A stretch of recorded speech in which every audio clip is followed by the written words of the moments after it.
Was there ever a period in your life where you actually thought about going the conventional path or working a corporate job, or did you Hmm. always just realize that you were cut from a different cloth than most people? Yeah.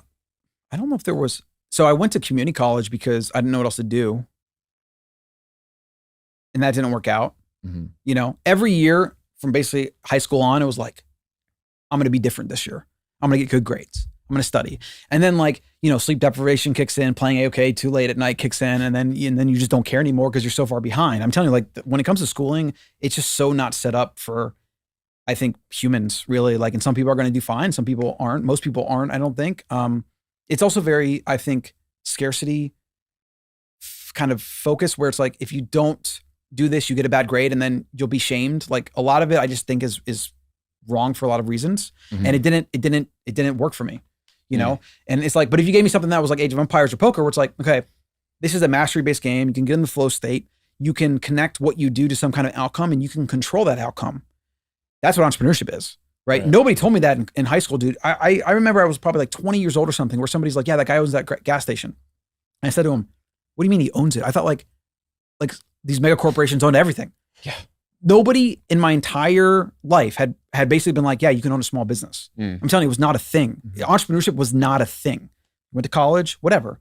And then even before then, poker and like the Chris Moneymaker phase, that was like a thing that led me into kind of being an entrepreneur because you manage your own money, you set your own schedule, but you still got to put hours in. I would grind. They call it grinding. You spend like 8 hours a day or longer playing tables online, going to the casino, whatever, right? So, yeah. What do you think makes a good entrepreneur through your experience, and then also just through like reading? You just consume so much information. I'm curious what your take would be on that. Yeah, I mean, the thing about being a good entrepreneur is if there's definitely principles that are applicable to everybody. Like if you can't deal with loss and things not working out, then you'll never be an entrepreneur because that's pretty much like all you do all the time. Mm. And then you're just trying to like keep swerving to what works, right? So you have to be able to deal with that. You have to be able to think long term because you can potentially make no money. I mean, like for example, I just bought the company back. I don't make any money from that. I haven't made any money from that business in 9 months. That means I've not cut a single check from a business for 9 months, which is kind of like my primary thing. I make money from other things because I had to, but it's like, it's not even a question. It's like, this is my business. I built this thing. I have a path. I'm going places, but there's no question where I don't just show up today because I'm not making any money. Because then the entire thing would go away. That's not even a thought in my mind. Right. You know what I'm saying? And if I start getting to the point where it's hard, and it does get hard, and I kind of get sick of doing the same thing, which I'm actually slowly getting to that point, and that's why I've been hiring more people and doing more automations. Is like I kind of want to get out of that the basics, which was good when I bought it back to get back into the business, and I got to get out of it again. But then I can now decide: do I want to like sell this thing? Do I want to grow it? Like I have optionality, you know. And that's why I think about business is so amazing because when you build a business and it lives on its own with its own customers, it's its own living entity. It's like a child that becomes like a teenager and maybe eventually an adult, and it just lives and breathes and does its thing. And as long as you're kind of nurturing it a little bit, feeding a little bit, it can even grow, you know? And so it gives you such amazing optionality, but you have to be like willing that if you have like a down quarter or you get sued or you lose a pallet or one of a million things happens, you still have to show up tomorrow and get it done. You know what I'm saying?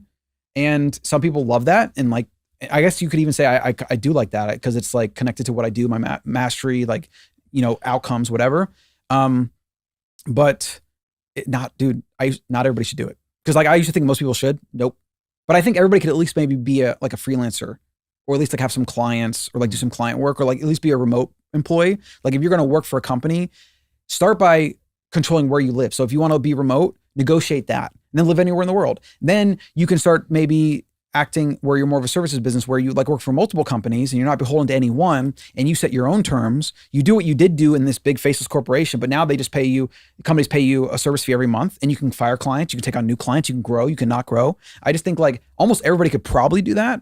That's kind of like the new gig economy Naval talks about too, where he's like, eventually, even like Hollywood, for example, you'll have people come together, they'll do a movie. In fact, it's already kind of like this, I guess, but for all kinds of businesses. You come together with a bunch of gig providers and then you do the thing and then you just disperse and go like do the next one or go somewhere else, So yeah, not everybody should be an entrepreneur though.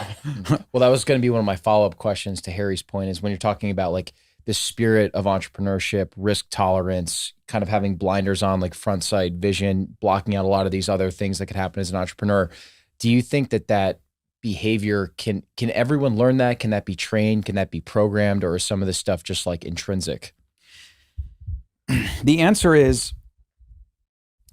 nurture is always going to overcome nature. That's what I believe. Because let's take an example of somebody that was traumatized as a child. Like tragic shit happens every day. Shouldn't, but it does. And we all have our own traumas, and they're all relative to us. And I don't think we should have the victim Olympics trying to compare who has more traumas or not, because every person I've ever met has trauma. Yeah. And if you think about it, whatever your worst trauma is your worst trauma. What the fuck does that have to do with my trauma? Mm-hmm. My trauma is my trauma. Your trauma is your trauma, right? So aside from that, it's like, if you have those traumas and you had it really rough growing up, then you can still have the tools in your environment to adapt and learn and grow.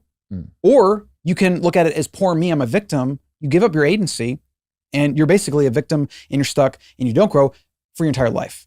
That's why I believe nurture is always more powerful than nature. And if you actually look at like what we can do with modern technology and all the therapies and tools we have around in modern medicine, and like we can control so much of maybe nature's mistakes that may have been made through, you could say, nurture, which is just like controlling things from an environmental perspective, right? So I believe everything and absolutely everything can be trained.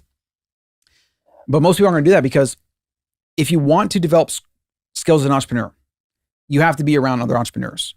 And if you're already around other entrepreneurs, you're probably an entrepreneur. It's this weird, like, is it the cart or the horse, or I don't know, right? But it's just the way it is. And if you aspire to be that, you have to look at the people around you. Are they victim-based thinking, scarcity mindset? Are they like, do they think entrepreneurship is weird or too risky? Or like your parents, they're always chapping in your ear about get this job or get that job or whatever. Until you break free from that, or at least balance it out with other people that think entrepreneurship is normal, you won't do it. Like, I will bet on it. You will never do it until you change that first. And this also applies to every single behavioral change in your life. Whatever you want is first determined by what's around you in your environment. You go there first. And that's the hardest thing to do, though, because like it might be like somebody you love, it might be a significant other, it might be your family, it might be all these things for years and years you've been shamed into, like, you have to be this way, whatever. It is really hard to break cultural indoctrination and things around you that way, right? And so your desire has to be so much so, and this is where I think that desire, and like some people kind of naturally fall into these things, I think that is there.